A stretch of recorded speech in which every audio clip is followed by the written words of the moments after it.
좋아요, 구독! 네, 코스피입니다. 보령 티웨이 항공, 대웅, 한국단자, 하이브 있습니다. 어떤 종목 살펴볼까요? 하이브를 그래도 일단 좀 살펴볼 필요성이 있지 않을까 싶습니다. 일단 엔터주들 같은 경우 굉장히 말이 많았었어요.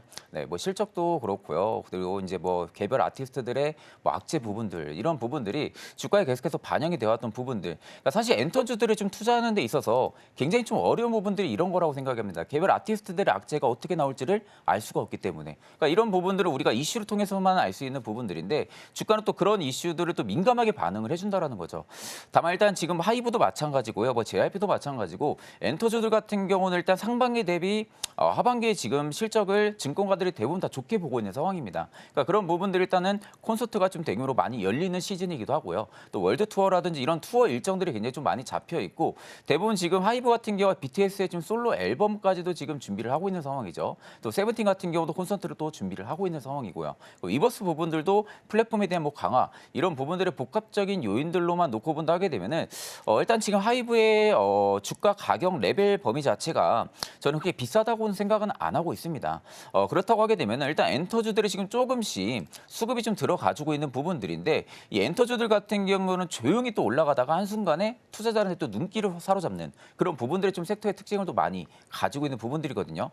지금은 어떻게 보면은 투자자들한테 많은 관심을 못 받고 있는 상황이죠. 워낙 엔터주들에 대한 부분들의 눈길이 많이 안 좋은 상황이다 보니까 다만 이렇게 눈길이 안 좋을 때가 저는 또 하나의 기회라고 또 볼 수가 있는 부분들이기 때문에 엔터주들 같은 경우 특히 이제 그 안에서도 뭐 하이브 같은 경우는 지금 자리 충분히 저는 매력적이라고 보고 있는 상황입니다.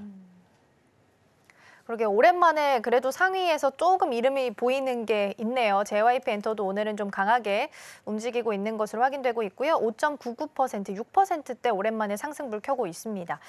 콘서트나 투어가 실적에 있어서 좀 비중을 크게 차지하고 있는데 이게 연말의 이벤트 많이 앞둔 상황이기 때문에 계속해서 상승 이어갈 수 있을지 기대해 보셔도 좋을 것 같습니다. 자, 그럼 이어서 코스닥 시장도 함께 확인해 보도록 하겠습니다. 코스닥입니다. 펩트론, 태성, JYP 엔터, 그리고 올릭스, 흥구석유 있고요. 어떤 종목 살펴볼까요? 일단 앞쪽에 페트론을 하셔가지고 저는 흥구석유를 네. 좀 말씀을 드릴게요. 일단은 흥구석유를 봐야 되는 부분들은 사실 뭐 실적에 대한 뭐 기대치 때문에 보는 부분들은 아닙니다. 뭐 여전히 지금 중동 리스크 부분들이 계속 지금 불거지고 있는 부분들이고 최근에 또 트럼프 전 대통령이 또 발언을 했더라고요. 이스라엘이 좀 이란의 핵시설에 공격을 해도 된다. 라는 또 이런 발언까지 어제 또 나왔던 상황입니다. 그러니까 지금 이런 발언들이 계속해서 나와주고 있는 부분들이고 이스라엘과 하마스 쪽에 대한 부분들이 지금 전쟁 고도화 부분들이 계속해서 우려감으로 남아있는 상황이거든요. 그러다 보니까 지금 국채 금리도 올라가고 있는 상황이고 유가도 지금 반등이 나와주고 있는 상황입니다.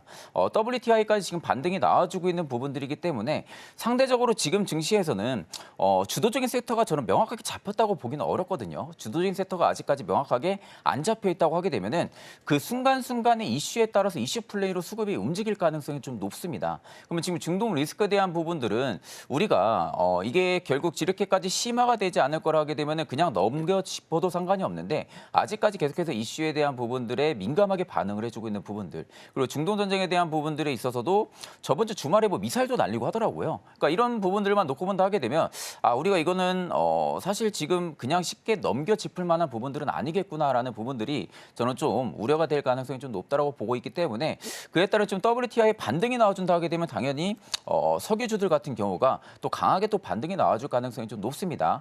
그래서 대표적으로 일단 코스닥 쪽에서는 흥구석유가 좀 강하게 거래량이 오늘 좀 실리고 있는 부분들인데 흥구석유도 어떻게 보면 지금 차트로만 딱 놓고 보면은 저점은 계속 높여나가고 있는 모습이에요. 고가도 계속해서 높여나가고 있는 모습이고 저점도 계속해서 높여나가고 있다라는 부분들은 우상향 채널링이 계속해서 지금 유지가 되고 있다라는 겁니다. 다만 지금 이제 고가 기준까지 올라와주고 나서 채널의 상단을 맞고 좀 빠지고 있는 부분들이거든요. 다만 지금 보시면 반등이 나올 때는 거래량이 굉장히 많이 터지고요. 주가가 빠질 때는 거래량이 많이 축소가 되면서 빠지고 있어요.